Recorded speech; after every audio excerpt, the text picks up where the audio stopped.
everyone, and welcome back to Why It's Not Just in Your Head.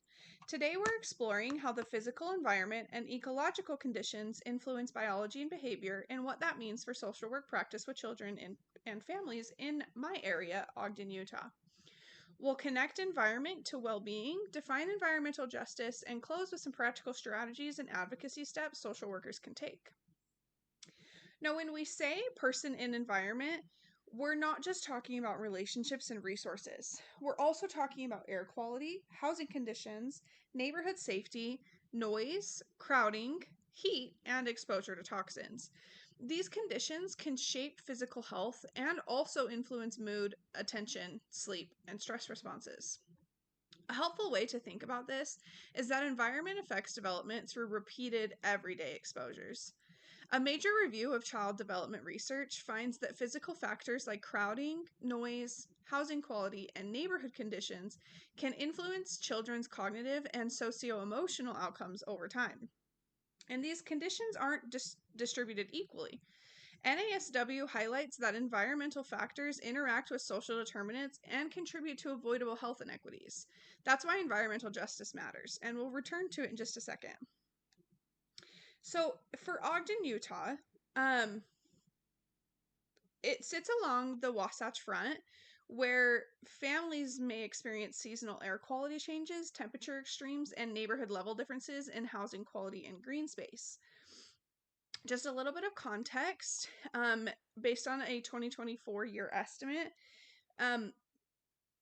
the population is at about 88,000 people. There's a median age of 33.8 and a poverty rate of 13.7%. It also reports about 2.6 persons per household and a median household income of around $75,000.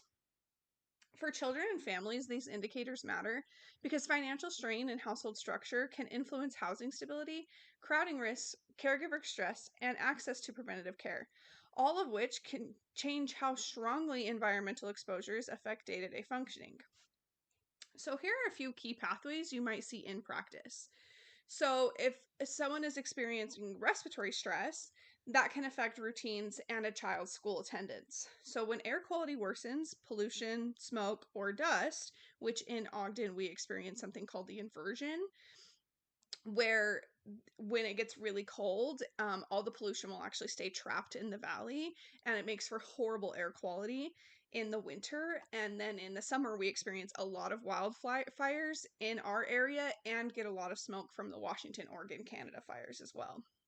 So with that, children with asthma or allergies may have symptom spikes. That could mean more missed school, less outdoor play, and more caregiver stress. Another one is chronic stress load can affect behavior and learning. So unstable or hazardous environments can keep families in a constant coping mode. Over time, that can show up as sleep disruption, irritability, anxiety, and school difficulty. Housing quality can affect child development.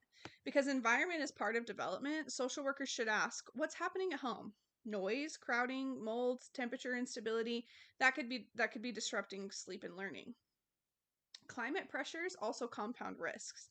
So climate-related stressors like heat, wildfire smoke seasons, and disruptions to routine can compound inequities. Social work scholarship emphasizes the need for transdisciplinary approaches because climate impacts span health, housing, economics, and mental health. So some strategies to move into action. What can social workers do? So on a micro level, we're working with children and their caregivers and other people on an individual level.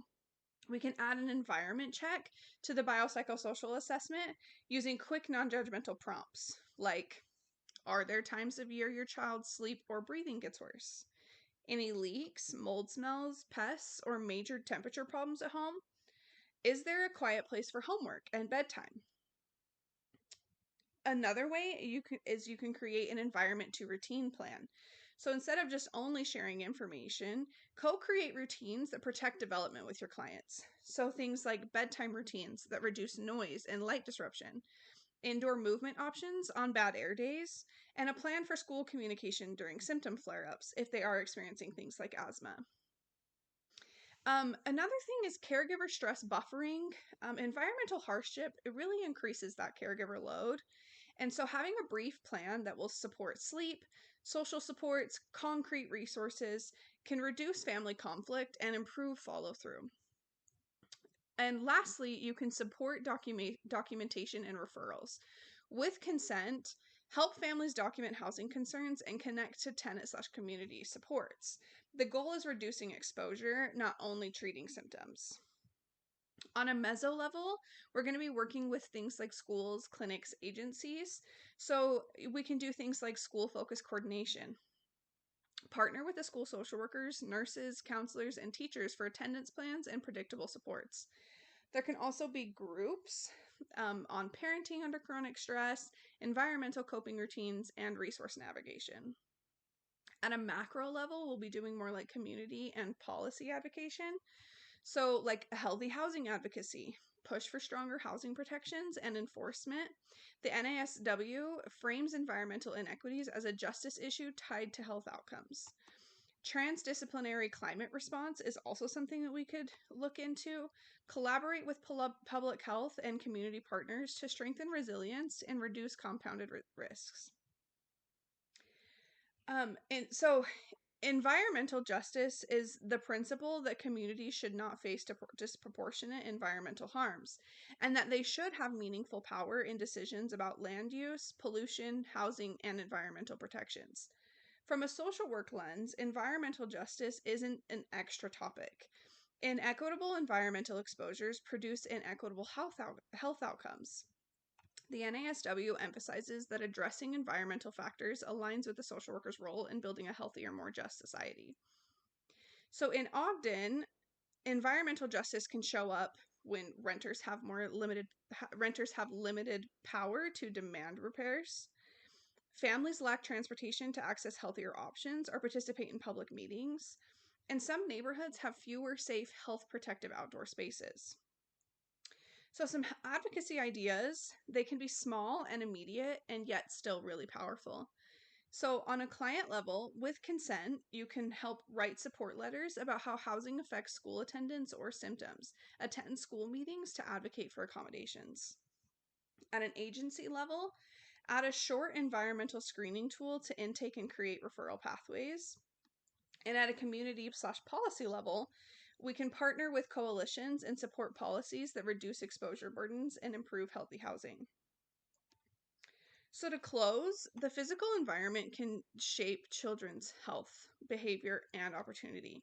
Social workers can assess environmental impacts, reduce barriers, and advocate for environmental justice so well-being isn't hindered by housing conditions or neighborhood context. Thanks for listening.